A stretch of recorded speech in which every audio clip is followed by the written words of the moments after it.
ሁሉ ጊዜ ደግሞ የኢየሱስ ክርስቶስ ፈጣሪ ተብሎ የሚቀርበው በቁርአን ማን በባይብል ደግሞ አብ ብቻ ነው። መንፈስ ቅዱስ የት አለ የፈጠረው ኢየሱስን አብሮ? ለምንድን ነው ኢየሱስ ክርስቶስን የሚፈጥረው የፈጠረው አባቱም የተባለው አምላኩም የተባለው? ለምንድን ነው እሱ አምልኮስ የሚያቀርበው ለሱ ብቻ ለምን ይሆናል? መንፈስ ቅዱስ የት ገብቶ ነው? ሶስተኛ አካል አይደል እንዴ? እኩል አይደሉ እንዴ በስልጣን? ከኔ አብ ይበልጣልና ይላል ኢየሱስ ዮሐንስ ወንጌል ምዕራፍ 14 ቁጥር 28 ላይ። ለምንድን ነው ከኔ አብና መንፈስ ቅዱስ ይበልጣሉ ያላለው? ለምንድን ነው መንፈስ ቅዱስ ነው የማያካትተው? ለምንድን ነው ከእንትን ዝቅ ያለው? እሺ ዝቅ ስላለ ነው። እሺ ከአብ ብቻ ነው እንዴ ዝቅ ያለው ኢየሱስ? መንፈስ ቅዱስ የት አስገባችሁት? የተረሳው አምላክ ፎርጎትን ጋድ የሚባለው ሁሉ ጊዜ በቃ ይረሱታል። በጸሎት ላይ የለም፣ በስብከት ላይ የለም፣ በውይይት ላይ የለም። ምንም ከጨዋታዎች አንድ ቀንም ትዝ ብለው ሁሌ ደግሞ እንዳኮረፈ ነው እሱ። እንዳኮረፈ ሁሌ ማሂ እንዳኮረፈ ሁሌ። አይ ከምሬ እኮ ነው የምነግርሽ።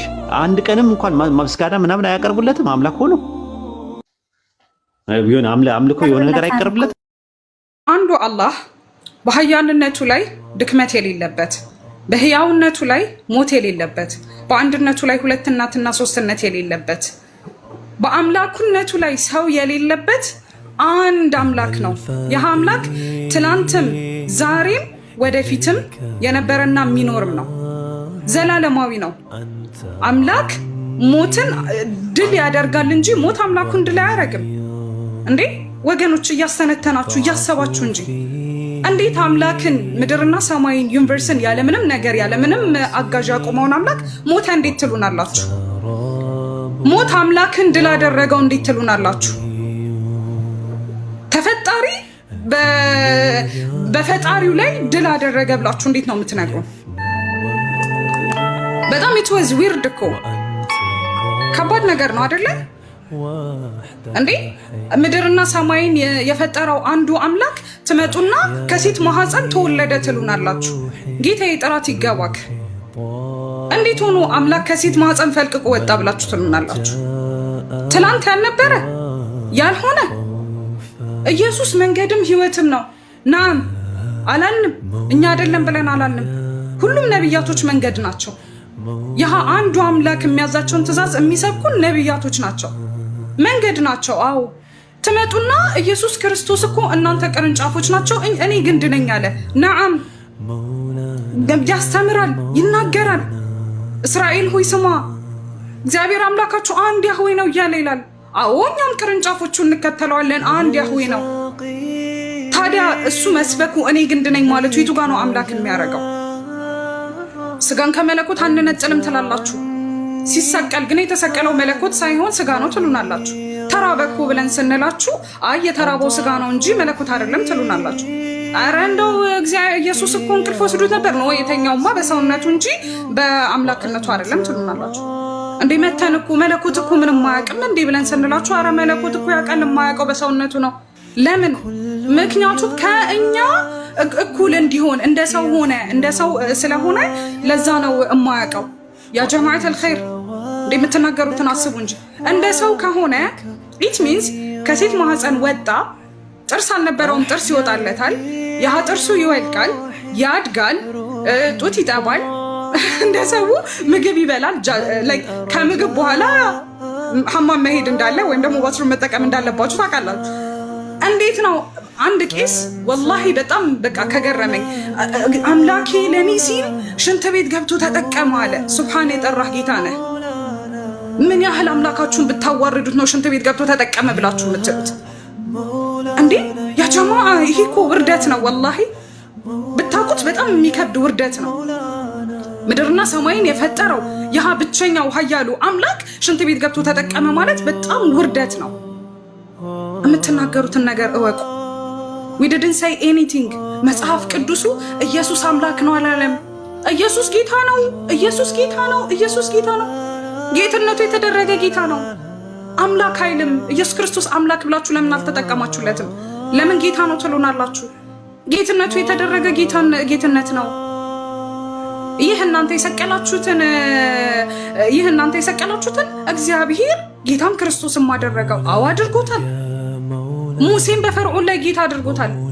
ፈርዖን ራሱ ለህዝቦቹ ጌታ ነበረ፣ አብርሃምም እንደዚሁ። ታዲያ ይህ ከሆነ ስንት ስላሴዎች ሆነ? 4 5 ልታርጓቸው ነው በጌትነት ከነበረ? ከዛ ሲመጡና ደግሞ ከእግዚአብሔር ጋር መተካካትን አልወለደም በእግዚአብሔር መልክ ትላላችሁ እንዴ? የአብርሃም ቤት እኮ እንደ እግዚአብሔር መልክ አምላክ ይሆናል። የማን ቤት? የአብርሃም ቤት እንደ እግዚአብሔር መልክ አምላክ ይሆናል ተብሏል። እህሳ በሉና አምጡልንና የአብርሃምንን ቤት አምላክ ነው በሉና እንደ አምላክነት ከሆነማ ለዛውም በግልጽ ቃል ዘካርያስ 12 ላይ እንደ እግዚአብሔር መልክ አምላክ ይሆናል። የማን ቤት? የአብርሃም ቤት። ታዲያ የአብርሃም ቤት አምላክ ነው እንዴ? ያ ጀማዓ እኛ እየተናገርን ያለ ነው ይህ ህይወትና ሞት ነው፣ ድህነት ነው። በቃ ህይወታችሁን አድኑ። ቁሙ አንፉሰኩም ወአህሊኩም النار وقودها الناس والحجارة ነው። ነፍሶቻችሁን መቀጣጠያዋ እሳትና ድንጋይ ከሆነችው አድኑ ነው እያለን ያለ ነው። አንፉሰኩም መጀመሪያ ነፍሶቻችሁን አድኑ፣ ከዛ ቤተሰቦቻችሁን ታድናላችሁ። እንዴ ዘላለም ላይ ጀሃነም መኖርን ፍሯት እንጂ ይቺ ዱንያ ማለት እኮ መሸጋገሪያ አይደለኝ እንጂ ዘላለም የምንኖርባት አይደለችም። ራሳችሁን አድኑ። መጽሐፍ ቅዱሳችሁን አንብቡት መጽሐፍ ቅዱሳችሁን። እስልምናን ብቀበል እስሊም ሁኜ የሚጠበቅብኝን ነገር ሁሉ እያደረግኩ ሰላቴን እየሰገድኩ ጾሜን እየጾምኩ እስልምና የሚያዘውን ነገር ሁሉ እያደረግኩ ቆይቼ ካለፍኩ ገነት ነው ምገባ ብዬ ደረቴን ነፍቼ የምናገርበት ነገር አይኖረኝም? ጥሩ ጥያቄ። እሺ መጀመሪያ ነብዩ ሰለላሁ ዐለይሂ ወሰለም ምን አሉ? መን ቃለ ላ ኢላሃ ኢለላህ ሙሐመዱ ረሱሉላህ ሳዲቀን ቢቀልቢህ ወነጠቀ ቢሊሳኒህ በልቡ አምኖ በምላሱ ሸሃዳ ከተናገረ ከአላህ ውጭ የሚመለክ አምላክ እንደሌለና ነብዩ የአላህ ባሪያና መልእክተኛ መሆናቸውን ከመሰከረ ጀነት ገባ ብለዋል በጥቅሉ። ስለዚህ አንድ ሰው ሸሃዳ ሲል በአላህ አንድነት ሲያምን በነብዩ መልእክተኝነት ሲያምን ጀነት ገባ ብለዋል። እንዲሁም አምላካችን ቁርአን ላይ ይናገረ ኢነለዚነ አመኑ እነዚህ ያመኑ ጀነት ገቡ ይላል። ኦኬ። ስለዚህ አንድ ሰው ካመነ ጀነት ይገባል። ይሄ መጀመሪያ ማወቅ አለብሽ። ስለዚህ አንቺ ወደ እስልምና ስትመጪ የጀነት መንገድ ይዘሻል ነው። ግን ደግሞ ችግሩ መሰለሽ ሄለን እኛ የወደፊቱን አናቅም። ኦኬ። እኔ ኢምራን አሁን አልሐምዱሊላህ ሙስሊም ነኝ። ግን ወደፊት ምን እንደሚያጋጥመኝ ሰው ገላለሁ ወይስ አልገለም እክዳለሁ ግን አላቅም። የወደፊቱ የሚያውቀው አምላክ ብቻ ነው። ስለዚህ ምን እላለሁኝ እኔ ኢምራን አሁን በትክክለኛ መንገድ ላይ ብጸና፣ አንድ ሰው በትክክለኛ መንገድ ከጸና ጀነት ይገባል። የተረጋገጠ ነገር ነው። ኦኬ። ስለዚህ ሄለን አሁን ወደ እስልምና ብትመጪ ቀጥተኛው መንገድ ይዘሻል፣ የድህነትን መንገድ ይዘሻል። ግን ጀነት ገባሁ አትይም። ለምን? ጀነት በአላህ እጅ ነው ያለው። ወደፊት ምን እንደሚያጋጥምሽ አታውቂም። ስለዚህ ምን ትያለሽ? አሁን አላህ ያጽናኝ በዚህ መንገድ ላይ ቀጥተኛው መንገድ ላይ ያለሁት አላህ ቀጥተኛው መንገድ ላይ ያጽናኝ ብለሽ በየቀኑ ለዛ ሙስሊሞች በየቀኑ ሲሰግዱ ዱዓ ያደርጋሉ። ምን እያሉ? አላሁ እስልምና አጠንክረን ምራን እያን እንጸልያለን እንዳጠነክረን ማለት ነው። ለምን? የወደፊቱን አናውቅማ። ሰዎች ነን። ሰው ደካማ ነው፣ ሊክድ ይችላል፣ ብዙ ነገር ሊያጋጥመው ይችላል። ስለዚህ ማድረግ ያለብን መጠንከር። ለዛ ነው ኢየሱስ ወንጌል ራሱ ምን አለ? የጸና ካለ ነው የሚገባው አለ። የጸና ካለ ይድናል አለ። ስለዚህ የሚድነው አንድ ሰው በቀጥተኛው መንገድ ላይ ሲጸና ነው። ስለዚህ ይሄን አንቺ ሙስሊም ስትሆኚ የጀነትን መንገድ ዘላለማዊ ሕይወት መንገድ ይዘሻል። መንገዱን ይዘሻል፣ ግን መንገዱን አልጨረስሽውም። በእሱ መንገድ ላይ ከጸናሽ ጀነት ትገቢያለሽ። ግን ደግሞ አሁን አንቺ ወደፊቱን ስለማታውቂ ጀነት ገባሁ አትይም። ለምን? በእርግጠኛ ሆነሽ መናገር የወደፊቱ የሚያውቀው አምላክ ብቻ ነው። ቁርአን ለአምላካችን ምን አለ? ወላ ተዕለሙ ነፍሲ ማ ኡኽፊየ ለሃ አው ከማ ቃል የወደፊቱ አንድ ነፍስ የወደፊቱን አታውቅም ይላል። ስለዚህ ስለማናውቅ ሙስሊሞች ዱዓ እናደርጋለን። በዚህ መንገድ ላይ አጽናን እያለን። ግን እስልምና ቀጥተኛ መንገድ እንደሆነ አንድ ሰው ሙስሊም ከሆነ ሙስሊም ሆኖ ከሞተ ጀነት እንደሚገባ ቁርአን ላይ በብዙ አንቀጾች ተመልከች። ይሄ ሁሉ አንቀጽ አምላካችን የተናገረበት ነው። እንዲሁም ነብያችን በማያሻማ ቃል ተናግረዋል። ግልጽ ነው ሄለን?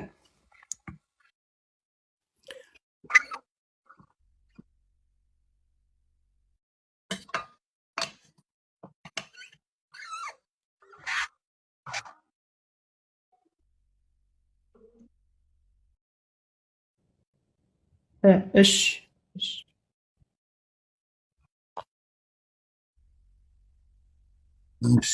ሰላም አለይኩም ወራህመቱላሂ ወበረካቱ። ሙስሊም ወንድምና እህቶች እንዲሁም ክርስቲያን ወገኖችም ሰላም ብያለሁ። ጀዛከላሁ ኸይር አኺ ኢምራን ወአቡበክር ሸረሐላሁ ሰድረኩም ወዛደኩሙላሁ ዒልመን። ወገናችን ጥሩ ጥያቄዎችን በተረጋጋ መንፈስ እየጠየቀች ነው። በጥሩ ሁኔታም ደግሞ ወንድማችን መረጃዎችን በማቅረብ እየመለሰላት ነው። ጥሩ ውይይት ነው። ከ800 ሰው ውስጥ ትክክለኛ ኦርቶዶክስ 100 ቢሆን ነው። الله أكبر الله أكبر وقل جاء الحق وزحق الباطل إن الباطل كان زهوقا ونتمت وشتم توجد بأرقت وشت توججنات. السلام عليكم ورحمة الله وبركاته يا أحباب. زاري رومي سوس سبات يالتتقبر بتن والساين فيديو سلام ما ساياتشو بدن بكوبي لينك شيري يادرقاتشو لهلوم ما دارسو لين بتجماري ماكونتي سلتمتا بزوم يدرقو النقر أدرقو የነቢያችን ሙሐመድ ሰለላሁ ዐለይሂ ወሰለም ክብርና ማዕረግ መሸፈን እሳቸው ማጠልሸት ፀሐይን በጣት እንደመጋረድ ነው። እንግዲህ የክርስቲያን መምህራንና ዲያቆናት የዘመናት ልፋታቸውና ፉከራቸው መና እንደቀረ በእስልምና ላይ ሲነዙ የነበሩት ውሸት ምንም ፍሬ እንዳላመጣ በተጨማሪም ውዱ ነቢያችን ሙሐመድ ሰለላሁ ዐለይሂ ወሰለም ላይ የጥላቻ ንግግር ሲያደርጉ የነበሩት ሁሉም ፋይዳ እንደሌለውና ምእመኑ ተራ ምእመን ብቻ እንደሆነ እንዲሁም ከነሱ ጋር ክርስቲያን ተብሎ መቆጠር ራሱ አሳፋሪ እንደሆነ በገዛ አንደበታቸው እየመሰከሩ ነው። ቪዲዮውን እስከ መጨረሻው ድረስ ተከታተሉ። እነሆ ወደ ቪዲዮ። ኦርቶዶክሳውያን እንደዚህ ናቸው። ውርደታቸው በደንብ አሳያቸው። ቀጥል። ቆሻሾች ክርስቶስ ለምን አይማልድም ትላላችሁ?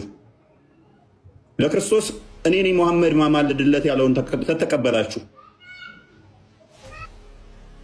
በነገራችን ላይ በሌላ ፕሮፋይል ምናምን ሊሆን ይችላል። ገብታችሁ ቼክ አድርጉት። እናንተም ማለት ሳናይ ምንም ነገርኛ በስሜት የምናቀርበው ነገር የለም። ይሄ ሁላ እስኪ አንድ ባንድ ኮሜንቱ ተርታ በተርታ የክርስቲያኖች ብቻ ነው። ሙስሊሞች እንኳን የራሳቸው መንዙማ ተለቆ ራሳቸው አይደሉም የራሳቸው መንዙማ እያደነቁ ያሉት። የእነሱ መንዙማ እያደነቁ መሐመድ ሸፋ ይሆነኛል በትንሳኤ ቀን፣ መሐመድ ያማልደኛል እያሉ መሐመድ የኔ ነብይ ነው እያሉ ኮሜንት እያደረጉ ያሉት ይሄን መንዙማ በጣም ነው የምወደው እያሉ ያሉት እነማን ናቸው? አሁን ደግሞ ረመዳን እየመጣላችሁ ነው። ያን ጊዜ ለተምርና ለሳምቡሳ ብለህ አምላክህን ምክድ ስንት ክርስቲያን እንደምትኖር ያን ጊዜ ደግሞ ጠብቁና አሳያችኋለን። ማርክ ማይ ወርድ። እዚህ ጋር ከ1800 ሰው ውስጥ ትክክለኛ ኦርቶዶክስ 100 ቢሆን ነው። ለወከባ ነው አብዛኛው የመጣው። 1700 የመጣው ለወከባ ነው። የጠራ የነጣ ትክክለኛ ያለ 100 ኦርቶዶክስ ቢኖር ነው። በስም ኦርቶዶክስ ደመነፍስ ነው ያለው። ሌላው በደመነፍስ የሚጓዝ ማለት ነው። ለሁለት ጌታ የሚገዛ ማለት ነው። ለሁለት ጌቶች የሚገዛ የዘላለምን ሕይወት የሚያገኝ የሚመስለው አይቻልም። ለሁለት ጌቶች መገዛት አይቻልም። ጨለማ ከብርሃን ጋር ምንም ህብረት የለውም። እንዴት ሰው እንኳን ለእናንተ ለክርስቶስ እኔ ነኝ የማማልደው ያለውን አንተ አማላጄ ነህ ይላል። ደግሞም ይሄ ነው በጣም ነው የምወደው ይላል። ደግሞም ትክክል ነው እንዴት ይላል? ወላሂ ሶስት ነው። ሶስት ስም ነው የተሰጣችሁ። ዚስ ማይንድ እንግዲህ ይታያችሁ ኢትዮጵያ ውስጥ እንደዚህ አይነት ሰዎች አሉ። የአምላካቸው ሶስትነት ግራ ገብቷቸው እስልምናም ላይ አለ ብሎ የሚያምኑ። እኔ ግን በሱ አልፈርድም። ያው ያስተማሯትን ነው። ወገናችን ግን ማለት ነው ሶስት አምላክ ስትይ ምን ማለት ፈልገች ነው? እስኪ አስረጅን። ቃሉን እስኪ ይዩት። ወላሂ አብ ወልድ መንፈስ ቅዱስ። ያው ለደዚህ ሰዎች መልስም አያስፈልግም ነበረ። ግን ደግሞ ሂዳያ በአላህ እጅ ስለሆነ መጽሐፋቸውን እናስተምራቸው፣ ያለውን ነገር ደግሞ እንግለጽላቸው። ወገኖቻችን ይሄ ስላሴ የሚባለው ነገር ሶስት አምላክ የሚባለው ነገር መጽሐፍ ቅዱስ ራሱ አያውቀውም፣ ኢየሱስም አያውቀውም። ከጊዜ በኋላ የመጣ ፈጠራ ነው። ወደሱ ከመሄዳችን በፊት ግን ወላሂ ማለት ሶስት ማለት ሳይሆን በአላህ ይሁንብኝ ማለት ነው። ወይ የምትለው ቃል በእስልምናችን የመሐላ ፊደል ስትሆን ወላሂ ማለት በአምላኬ በአላህ ይሁንብኝ የሚል ትርጓሜ ነው ያለው። እሺ ወገኔ ይሄን በደንብ አዳምጡ። አሁን ወደ ስላሴው ስንመጣ መጽሐፍ ቅዱስ ላይ እግዚአብሔር አንድ የሚናገረው ንግግር አለ። መጽሐፈ ኢዮብ ምዕራፍ 23 ላይ ተመልከቱ። እርሱ ግን ብቻውን ነው፣ እርሱንስ የሚመስለው ማን ነው? እርሱ ብቻውን ነው አለ። እናንተ ግን ምን ትላላችሁ? ብቻውን ሳይሆን ከጎኑ እኮ ሌላ ሁለት ሰዎች ሁለት አምላኮች አለ ትላላችሁ። አያችኋ? እግዚአብሔር ግን እኔ ብቻዬን ነኝ እርሱ ብቻው ነው ተባለ መጽሐፍ ቅዱስ ላይ። እንዲሁም ደግሞ ኢሳይያስ ምዕራፍ 45 ላይ እግዚአብሔር ምን አለ? እኔ ግን እግዚአብሔር ነኝ፣ ከእኔ ሌላ ማንም የለም፣ ከእኔ በቀር አምላክ የለም አለ። እኔ እያለ ተናገረ። 1% ማለት ነው። እናንተ ግን አንድ ሳይሆን ሶስት ነው ትላላችሁ። ምሳሌ መጽሐፋችሁ ላይ እንዳለው ማለት ነው። ስላሴ እንደዚህ ይላል፣ የትእዛዛቸው ባህሪ አንድ የሆነ ሶስት ጌቶች ናቸው ይላል። ሶስት ጌቶች አያችሁ። እግዚአብሔር ግን ምንድን ያለው? እኔ ብቻዬን ነኝ፣ እናንተ ግን ምን ትላላችሁ? ሶስት ናችሁ ትላላችሁ ማለት ነው። ከሱም አልፋችሁ ደግሞ አምላክ ምድር ላይ መጥቶ ታዘለ ትላላችሁ። እና ይሄ ነገር ፈጠራ ነው እንጂ መጽሐፍ ቅዱስ ላይም የለም። ቁርአን ላይ አምላካችን አንድ የሚናገረው ንግር አለ። እሱ ላሳያችሁ ትምህርት እንዲሆናችሁ ማለት ነው። ሱረቱል ማኢዳ ቁጥር 33 ላይ እንደዚህ ላይ አምላካችን አላህ Subhanahu Wa Ta'ala እነዚህ አላህ የ3/3ኛ ነው ያሉ በእርግጥ ካዱ፣ አምላክ 3 ነው ያሉ በእርግጥ ካዱ ብሏል። ስለዚህ እናንተ ክህደት ላይ ያላችሁ የትኛውም ነብይ ወደ ሀታ ኢየሱስ እንኳን ቢሆን 3 ነን 3 አምላኮች ብሎ ሰብኮ በተአምር አያውቅም።